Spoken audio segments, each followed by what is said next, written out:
to announce your squad? Does it feel like a moment? Yeah, real buzz behind it, because look, obviously when you're talking with your staff and you're thinking about the players in form, maybe out of form, whatever it might be, but look, very happy with the squad that we have, and we know we have 2 great games to look forward to, and 2 big tests, but one more relishing. Well, listen, let's go through some of those inclusions. One after your own heart, a 6'6" centre back, Jake O'Brien, who plays in France of all things. We're getting really continental now. An easy decision to call him up? Yeah, look, obviously I know Jake. I've worked with him before with the under 21s. I followed his career. I remember seeing him the first time when I was a coach at Reading, playing a behind closed doors game against Reading, and the development when he was at Crystal Palace, the development he's had over the last kind of 18 months has been fantastic, and to be playing at that level in the top league in France as well is a credit to him, and obviously showing how quickly he's developed as well over the last year too. Good stuff. One I noticed there, Robbie Brady as well. Good to have. We're always bereft of left-sided players, left footers. Good to have him in the squad to give you that option. Yeah, definitely. And I think the big thing for Robbie is the experience he brings as well back into the squad as well. 60 caps, and obviously a good goal scorer as well. And flexibility with Robbie too. Can play in midfield and obviously on the left-hand side, and quality set-piece delivery as well. 3 goalkeepers there. Is there a bit of a tough choice coming up? Because Caoimhín Kelleher, I suppose, in past squads hasn't had the game time for Liverpool with Alisson ahead of him. He now is first choice at the moment. Gavin obviously is doing well at Southampton. How do you see that going? I'm sure you have it in your head. No, look, it's a nice, lovely problem for me to have, because obviously you want the players playing as many minutes as you can, and obviously the level that Caoimhín's playing at the minute now is excellent, and he's showing a great level of consistency. And obviously Gavin, as you mentioned, also extremely consistent again for Southampton, and more than likely they'll be pushing for automatic, but it looks like they'll definitely be in the playoffs, it looks like as well too. So no, look, and obviously Mark Travers, I know was having a good season at Stoke, and obviously he's just come back to Bournemouth now and has played a couple of FA Cup games as well. But Max O'Leary was a bit unlucky too, because he's having a good solid season with Bristol City. Obviously it's a time to try out new things. It might be a case of everybody gets some minutes, especially when it comes to the goalkeeper situation. Possibly, yeah, but ultimately, look, we're treating the 2 games as though the friendly is in the title. They're 2 very important games for us, and there'll be obviously a few changes. It's a big enough squad too, but we'll be looking to make sure we have a lot of consistency in the team as well.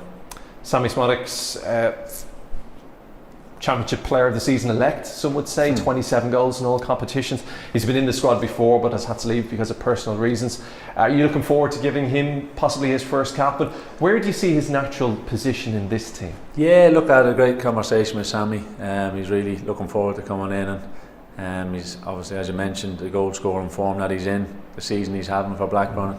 His position, like a lot of the players in the squad, will be a mixture in a sense, because he can float from obviously a striker in behind the striker, a 10, and obviously the dynamic he brings to Blackburn at the minute, he pops up all over the place, and that's the confidence he's showing at the minute.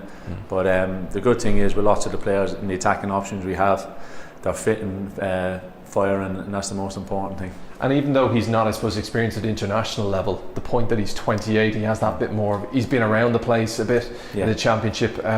Does that give him an extra added bonus? And you were talking about, like, with Robbie and experience in the side, maybe something we've lacked a little bit.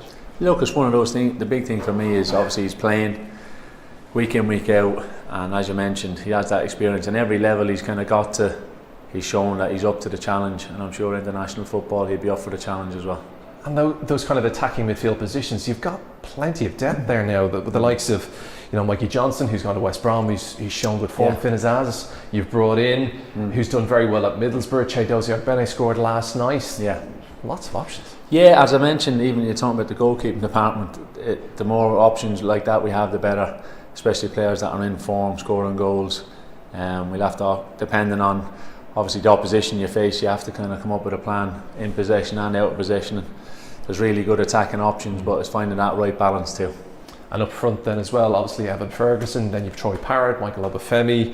What else we got in there? Adam Ida's been playing fantastically since his move to Celtic. So how do you fit all these players in? Yeah, well, that's the thing. You're talking about all the centre backs a minute ago. No, look, it's a really good and healthy strike line, shall we say, attacking options that we have. I think the big thing for me is going back to, we're just wanting to have a really good positive week.